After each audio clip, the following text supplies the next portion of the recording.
오늘 깨닫지 못한 것은 내일 다시 생각하고, 올해 이루지 못한 것은 내년에 다시 기약한다. 이 생에 이루지 못하면 다음 생을 기다려서라도 기어이 이루고야 말겠다. 마음속의 욕심을 없애는 데는 독서만 한 것이 없다. 이치를 연구하는 데는 독서보다 나은 것이 없다. 진실로 독서의 뜻을 둔다면 마음이 저절로 고요해지고 뜻이 저절로 하나로 모아져 모든 선한 일을 할 수 있고 모든 악한 일을 막을 수 있을 것이다. 마음이 안정되지 않으면 이치가 눈앞에 있어도 보이지 않는다. 고요히 앉아 자신을 살피는 공부를 통해 마음의 주인을 바로 세워야 한다. 나레이션 시대를 넘어선 스승, 퇴계 이황의 길을 따라 우리는 매일 수많은 정보의 파도 속에서 허우적대고 찰나의 자극에 기뻐하고 슬퍼하며 더 빨리, 더 높이 올라가야 한다는 강박에 시달리며 살아갑니다. 잠시 멈춰 서서 나 자신을 돌아볼 여유도, 한 권의 책을 깊이 음미할 시간도 사치처럼 느껴지는 시대. 바로 이런 시대를 살아가는 우리에게 500년 전 한 노학자의 삶이 나지막하지만 단호한 목소리로 말을 걸어옵니다. 물러나 시냇가에 머문다는 뜻의 호, 퇴계를 가슴에 품고 살았던 사람, 조선이라는 시대가 낳은 가장 위대한 스승이자 오늘을 살아가는 우리에게 여전히 깊은 울림을 주는 진정한 어른, 퇴계 이황입니다. 자, 이제 잠시 숨을 고르고 시간의 강을 거슬러 올라가 볼까요? 1000원짜리 지폐 속의 희미한 인물을 넘어 그의 뜨거웠던 배움의 열정과 차가웠던 자기 성찰, 그리고 세상과 사람을 향한 따뜻했던 마음의 길을 함께 걸어보고자 합니다. 이것은 단순한 위인전이 아니라 혼란스러운 세상 속에서 어떻게 자기 삶의 주인이 될 것인가에 대한 치열한 여정의 기록입니다. 제한장 성실함의 씨앗, 떡잎부터 달랐던 아이. 1501년 겨울, 차가운 공기가 내려앉은 경상도 안동의 작은 마을 옹계리. 이곳 진성희 씨 가문에서 7째 아들로 한 아이가 태어났습니다. 훗날 퇴계라 불릴 이황. 그의 탄생은 집안의 큰 기쁨이었으나 운명은 그에게 일찍부터 시련을 안겨주었습니다. 태어난 지 불과 7달. 든든한 버팀목이 되어주어야 할 아버지 이식이 33세 젊은 나이로 세상을 떠나고 만 것입니다. 홀로 남은 어머니 의성박 씨 부인의 막막함은 이루 말할 수 없었을 것입니다. 7남매를 굶기지 않고 키워내는 것만으로도 벅찬 현실 속에서 그녀는 자식들의 몸뿐만 아니라 마음까지 훌륭하게 키워내고자 했습니다. 그녀는 엄격하면서도 자애로운 스승이었습니다. 비록 넉넉하게 가르칠 재산은 없었으나 자식들에게 늘 사람의 도리를 강조하며 행동 하나하나를 바르게 하도록 이끌었습니다. 이것이 어린 이황의 삶에 뿌려진 첫 번째 씨앗, 바로 인생의 성실함이었습니다. 어린 이황은 유난히 책을 좋아했습니다. 6살 때 이웃 노인에게 천자문을 배운 이후 그는 글 읽는 재미에 세월 가는 줄 몰랐습니다. 12살 되던 해에는 숙부인 송제 이후에게서 논어를 배우기 시작했습니다. 그런데 얼마 지나지 않아 숙부가 다른 지역의 관리로 부임하게 되자 어린 이황은 스승 없이 홀로 논어를 파고들어야 했습니다. 그는 포기하지 않았습니다. 밤이면 등불 아래에서 낮이면 밭이라는 틈틈이 책을 손에서 놓지 않았습니다. 그는 단순히 글자를 외우는 것이 아니었습니다. 공자와 그 제자들이 나누었던 대화 속으로 들어가 그들의 순결을 느끼고 그 안에 담긴 깊은 뜻을 스스로 깨우치려 몸부림쳤습니다. 특히 소년 이황의 마음을 사로잡은 것은 논어 안연편에 나오는 극기복례, 즉 자신의 사사로운 욕심을 이겨내고 예로 돌아간다는 구절이었습니다. 그는 이 네 글자를 마음에 깊이 새기고 평생의 좌우명으로 삼았습니다. 배움이란 결국 내 안의 욕심과 싸워 이기는 과정이구나. 이 깨달음은 훗날 그의 철학 전체를 관통하는 거대한 기둥이 됩니다. 억지로 하는 공부, 출세를 위한 공부가 아니라 자기 자신을 완성하기 위한 달콤한 수행으로서의 배움. 그 위대한 여정은 바로 이 작은 시골 소년의 독서실에서 시작되고 있었습니다. 하지만 배움에 대한 열정이 너무나도 뜨거웠던 탓일까요? 20살 무렵, 그는 독서에 지나치게 몰두한 나머지 건강을 크게 해치고 맙니다. 몇 달 동안 기침과 각혈이 멈추지 않는 큰 병을 앓게 된 것입니다. 육체의 고통 속에서 그는 또 다른 차원의 깨달음을 얻습니다. 지식을 머릿속에 채우는 것만으로는 반쪽짜리 공부라는 것, 몸과 마음을 함께 다스리는 수양의 중요성을 뼈저리게 느낀 것입니다. 이 경험은 그에게 지식과 삶이 분리될 수 없다는 교훈을 주었고, 훗날 그가 암과 실천을 함께 강조하고 마음을 다스리는 공부를 평생의 화두로 삼게 되는 중요한 계기가 되었습니다. 육체의 한계는 역설적으로 그의 정신을 더욱 깊은 곳으로 이끌었던 셈입니다. 제두장 세상 속에서의 성찰, 물러남의 미학, 청년 이왕은 본래 벼슬길에 나아갈 뜻이 없었습니다. 조용히 학문에만 전념하고 싶었지만 홀어머니의 간절한 소망과 주변의 기대를 저버릴 수 없었습니다. 23살에 본 성균관 입학시험에서는 낙방에 쓴 잔을 마셨고, 그로부터 11년이 흐른 34세 늦은 나이에야 비로소 문과에 급제하여 관직 생활을 시작합니다. 그가 발을 들인 조정은 혼란과 암투의 소용돌이였습니다. 선비들이 억울하게 죽어나가는 사화에 피바람이 휩쓸고 간 자리는 여전히 서늘했고, 권력의 중심부에서는 자신의 이익을 위해 서로를 헐뜯고 모함하는 일이 끊이지 않았습니다. 퇴계는 이러한 정치의 한복판에서 깊은 회의와 무력감을 느꼈습니다. 그는 높은 벼슬이나 화려한 명예에는 티끌만큼의 관심도 없었습니다. 그의 유일한 관심사는 오직 어떻게 하면 인간이 인간다움을 잃지 않을 수 있는가, 어떻게 이 어지러운 세상의 흐름에 휩쓸리지 않고 나의 본성을 지킬 수 있는가 하는 것이었습니다. 그래서 그는 끊임없이 물러나기를 청했습니다. 관직 생활 30여 년 동안 그가 임금에게 올린 사직 상소는 무려 70여 차례에 달했습니다. 병을 핑계로, 늙으신 어머니 봉양을 핑계로, 학문이 부족하다는 이유를 들어 수없이 고향으로 돌아가게 해달라고 간청했습니다. 사람들은 그의 진심을 이해하지 못했습니다. 어렵게 얻은 관직을, 그것도 승진을 거듭하여 홍문관 대제학, 공조판서, 예조판서와 같은 최고의 자리에 오르면서도 왜 저리 뿌리치는가 수군거렸습니다. 하지만 퇴계에게 관직은 무거운 짐이자 자신의 학문과 수양을 방해하는 굴레였습니다. 그는 조정에 머무는 동안에도 결코 학문을 손에서 놓지 않았지만 마음 한구석에서는 늘 불안했습니다. 권력의 단맛에 취해 혹은 정쟁의 흙탕물에 발을 담가 자신의 마음이 흐려지는 것을 그는 죽기보다 두려워했습니다. 이것이 바로 그의 치열한 성찰과 반성의 시간이었습니다. 그는 세상 속에서 세상을 벗어나는 법을 고민했습니다. 46살 되던 해, 그는 마침내 오랜 소망대로 모든 벼슬을 내려놓고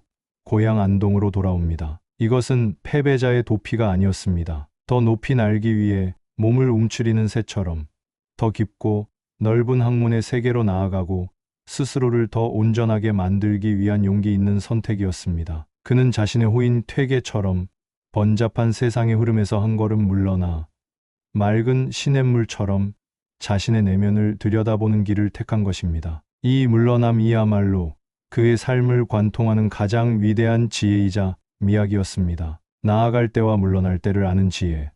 그것은 세상의 모든 이치를 꿰뚫는 자만이 가질 수 있는 진정한 용기였습니다. 제세장 도산서당의 불빛, 알문 넓게 생각은 깊게. 고향으로 돌아온 퇴계의 발길이 멈춘 곳은 낙동강 상류의 한적한 산기슭이었습니다. 그는 이곳에 자신의 몸과 마음을 기댈 작은 공간을 짓기 시작합니다. 훗날 조선 성리학의 요람이 되는 도산서당입니다. 퇴계는 이름난 목수를 부르지 않았습니다. 제자들과 함께 직접 흙을 나르고 나무를 깎아 서당의 기틀을 세웠습니다. 방 3칸, 마루 1칸짜리의 지극히 소박한 건물이었습니다. 화려함이라고는 찾아볼 수 없는, 오직 비바람을 가리고 책을 읽을 수 있는 최소한의 공간. 그는 이 공간에서 가장 완전한 정신적 자유를 누렸습니다. 이곳이야말로 지식은 넓게, 생각은 깊게 하라는 그의 가르침이 오롯이 살아 숨쉬는 공간이었습니다. 퇴계의 하루는 자연의 순리처럼 규칙적이고 성실했습니다. 새벽녘 달기 울기 전 일어나 의관을 정제하고 사당에 인사를 올린 뒤 빗자루를 들고 서당 구석구석을 직접 청소했습니다. 마음을 닦아내듯 마당의 먼지를 쓸어냈습니다. 청소가 끝나면 비로소 책상에 앉아 책을 폈습니다. 그의 독서법은 남달랐습니다. 그는 제자들에게 늘 다독보다는 정독을, 정독보다는 숙독을 강조했습니다. 한 구절을 읽더라도 그 뜻이 완전히 내 것이 될 때까지 100번이고 1000번이고 되새기고 생각했습니다. 그의 명성을 듣고 전국 각지에서 젊은 선비들이 구름처럼 몰려들었습니다. 훗날 영의정이 되어 임진왜란을 이끌게 될 서해 유성룡, 일본의 성리학을 전파하는 계기를 만든 학봉 김성일 같은 기라성 같은 인물들이 모두 그의 제자였습니다. 회계는 그들을 제자로 받아들였지만 스승의 권위로 군림하지 않았습니다. 그는 지식을 일방적으로 주입하는 교사가 아니라 함께 진리를 찾아 나서는 길동무가 되고자 했습니다. 그는 끊임없이 질문을 던졌습니다. 자네는 이 구절을 어찌 생각하는가? 성현의 참된 뜻이 과연 무엇이라 여기는가? 그 근거는 무엇인가? 그는 제자들이 스스로 생각하고 깨닫기를 바랐습니다. 정답을 알려주기보다 정답을 찾아가는 과정을 함께 고민했습니다. 때로는 밤늦도록 이어지는 토론 속에서 제자의 날카로운 지적에 내가 미처 거기까지는 생각지 못했구나. 자네 덕분에 새로운 것을 배웠네. 라며 기뻐하기도 했습니다. 그의 학문적 깊이와 열린 자세를 가장 극적으로 보여주는 사건은 당대의 젊은 천재 학자 고봉 기대승과 8년에 걸쳐 벌인 사단 칠정 논쟁입니다. 이는 인간의 본성을 이루는 두 가지 감정, 즉 사단 측은지심, 수호지심 등 순수한 도덕, 감정과 칠정일오락 등 일반적인 감정의 관계를 두고 벌어진 고도의 철학 논쟁이었습니다. 핵심은 인간의 선한 마음은 어디서 오며 어떻게 지켜나갈 수 있는가에 대한 탐구였습니다. 놀라운 점은 당시 58세의 대학자였던 퇴계가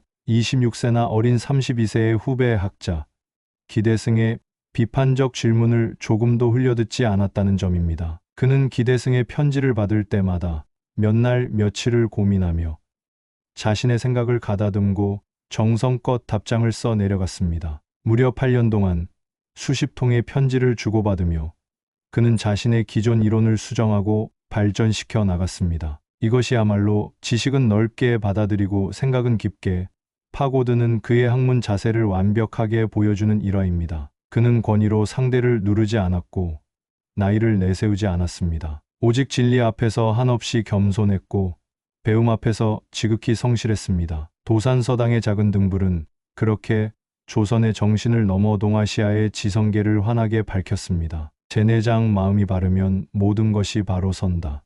경의 철학, 회계 이황의 수천 페이지에 달하는 방대한 사상을 단 하나의 글자로 압축한다면 그것은 바로 경일 것입니다. 경은 단순히 공경하다는 뜻을 넘어섭니다. 회계에게 경은 마음을 한 곳에 집중하여 다른 곳으로 흩어지지 않게 하는 것, 항상 정신을 맑게 깨어 있도록 유지하는 것, 몸가짐을 가지런하고 엄숙하게 하는 것을 모두 포함하는 삶의 모든 순간을 관통하는 최고의 수행 원리였습니다. 회계는 마음이 바르면 모든 것이 바로 잡힌다고 굳게 믿었습니다. 세상이 어지럽고 사람이 타락하는 근본적인 이유는 바로 각자의 마음이 주인을 잃고 욕심과 감정의 노예가 되었기 때문이라고 진단했습니다. 마음이 불안하고 흩어져 있으면 눈앞에 진리가 있어도 보지 못하고 옳은 길이 펼쳐져 있어도 걷지 못한다는 것입니다. 그래서 그는 경을 통해 마음을 다스리는 공부를 평생의 과업으로 삼았습니다. 그가 실천한 경의 공부는 결코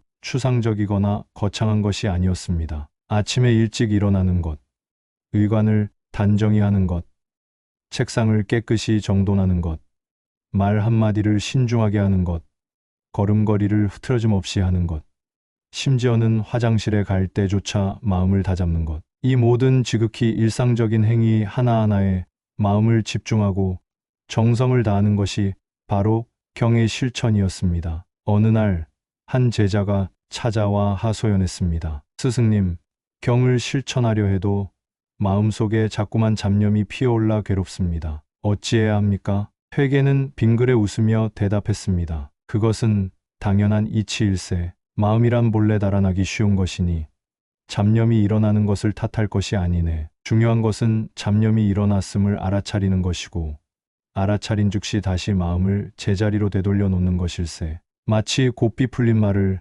재빨리 붙잡아 다시 길들이는 것과 같지. 그 반복되는 과정 자체가 바로 공부일세. 그에게 경은 산속에서의 특별한 수행이 아니라 삶의 현장 속에서 매 순간 실천해야 할 구체적인 행동 지침이었습니다. 그는 마음이라는 보이지 않는 실체를 다스리기 위해 정좌 조용히 앉아 명상하기, 과언말을 아끼기, 절제 욕심을 줄이기와 같은 구체적인 방법들을 제시하고 스스로 평생을 실천했습니다. 그의 철학은 68세에 완성하여 임금인 선조에게 올린 성학 10도에 집대성되어 있습니다. 이는 성군이 되기 위해 반드시 배워야 할 10가지 핵심 원리를 그림과 함께 설명한 일종의 제왕을 위한 철학 교과서였습니다. 태극도에서부터 입학도, 심통성 정도에 이르기까지 우주의 원리에서 인간의 심성, 그리고 공부의 방법론까지를 망라한 이 10개의 그림을 관통하는 가장 중요한 기둥 역시 바로 이 경이었습니다.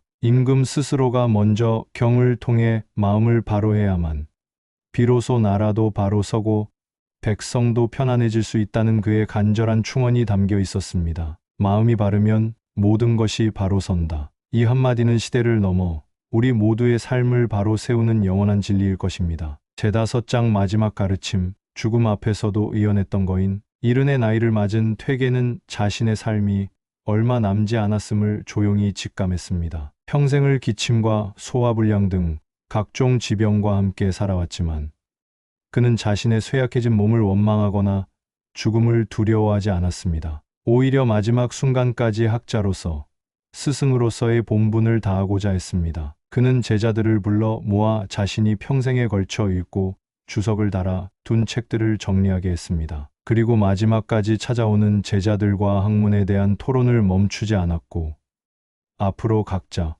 어떤 길을 가야 할지 나아갈 방향을 일러주었습니다. 그의 마지막 나날들은 삶에 대한 미련이나 죽음에 대한 공포가 아니었습니다. 평생을 실천해온 경의 자세 그대로 마지막 순간까지 자신의 마음을 단정히 하고 흐트러짐 없는 모습을 보이고자 한 최후의 공부였습니다. 세상을 떠나기 며칠 전, 그는 자신이 아끼던 매화 분재를 가리키며 제자에게 말했습니다. 저 매화나무에 물을 주어라. 죽음을 목전에 둔 순간에도 생명을 아끼고 보살피는 마음을 잃지 않았던 것입니다. 그리고 마지막 유언을 남겼습니다. 내가 죽거든 절대 관청에 알려 부조를 받거나 나라에서 내려주는 예장을 치르지 말라. 비석도 세우지 말고 다만 내 무덤 앞에 작은 돌 하나만 세워 퇴도 많은 진성이 공지묘 도산으로 물러나 만년에 숨어 지낸 진성 이씨의 묘라고만 6글자를 새기도록 하라. 회계 선생이라는 거창한 이름이 아닌 그저 도산으로 물러나 숨어 지낸 늙은이. 마지막 순간까지 그는 자신을 한없이 낮추고 자연의 일부로 조용히 돌아가고자 하는 소박한 마음을 잃지 않았습니다. 1570년 12월 8일 아침, 그는 제자에게 몸을 일으켜달라고 한 뒤 자리를 정돈하고 조용히 앉았습니다. 그리고 마치 깊은 잠에 들듯 평온하고 단정한 모습으로 고요히 눈을 감았습니다. 그의 죽음은 삶의 끝이 아니었습니다. 그것은 그가 평생을 통해 보여준 가르침의 완성이었습니다. 삶과 죽음이 둘이 아니며 시작과 끝이 다르지 않다는 것을 온몸으로 보여준 마지막 가르침이었습니다. 에필로그 천원 속에 살아 숨쉬는 지혜, 퇴계, 이황. 그는 떠났지만 그의 정신은 결코 사라지지 않았습니다. 그가 남긴 수많은 저서와 편지들, 제자들의 마음속에 심어진 가르침, 그리고 그가 평생을 바쳐 가꾼 도산서원은 오늘날까지도 우리 곁에 살아 숨쉬며 큰 울림을 줍니다. 그의 학문은 영남학파라는 거대한 줄기를 이루었고 다다를 건너 일본에까지 전해져 일본 근대화의 사상적 토대를 마련하는 데 지대한 영향을 미쳤습니다. 오늘날 우리는 어떻습니까? 스마트폰의 작은 화면 속에서 세상을 보고 알고리즘이 추천하는 정보에 울고 웃으며 끝없는 경쟁 속에서 나를 잃어버린 채 살아가고 있지는 않습니까? 더 많은 지식을 머릿속에 넣기 위해 애쓰지만 정작 그 지식이 내 삶을 어떻게 변화시켜야 하는지에 대한 깊은 생각은 생략하고 있지는 않습니까? 작은 실패에 쉽게 좌절하고 타인의 시선에 얽매여 성찰하고 반성하기보다는 남을 탓하고 세상을 원망하기에 바쁘지는 않습니까? 회계 이황은 500년의 시간을 뛰어넘어 지금 우리에게 묻습니다. 당신의 삶은 성실합니까? 당신의 배움은 진실합니까? 당신의 마음은 지금 어디에, 어떻게 있습니까? 지갑 속 1000원짜리 한 장을 꺼내 보십시오. 그 안에 있는 온화한 미소의 노학자는 단순한 박제된 위인이 아닙니다. 그것은 세상의 속도에 휩쓸리지 말고 잠시 물러나 자신을 돌아보라. 화려한 겉모습보다 소박한 기본에 충실하라. 무엇보다 내 마음의 주인이 되라는 시대의 스승이 우리에게 보내는 고요하지만 단호한 메시지입니다. 그의 삶을 통해 우리는 진정으로 채워야 할 것은 물질적 풍요가 아니라 내면의 단단함이며, 진정으로 추구해야 할 것은 세상의 명예가 아니라 스스로에게 한 점 부끄럼 없는 떳떳한 삶이라는 것을 다시 한번 깨닫게 됩니다. 회개의 길은 박물관에 갇혀 있지 않습니다. 그 길은 오늘을 살아가는 우리 각자의 마음속에서 새롭게 시작될 수 있습니다. 성실하게 배우고 끊임없이 성찰하며 마음을 바로 세우고자 노력하는 모든 이들이 바로 이 시대의 작은 퇴계일 것입니다. 그의 지혜가 시원한 바람처럼 당신의 복잡한 머리를 식혀주고 맑은 시냇물처럼 당신의 지친 마음을 깨끗하게 씻어주기를 기원하며 이만 긴 이야기를 마칩니다.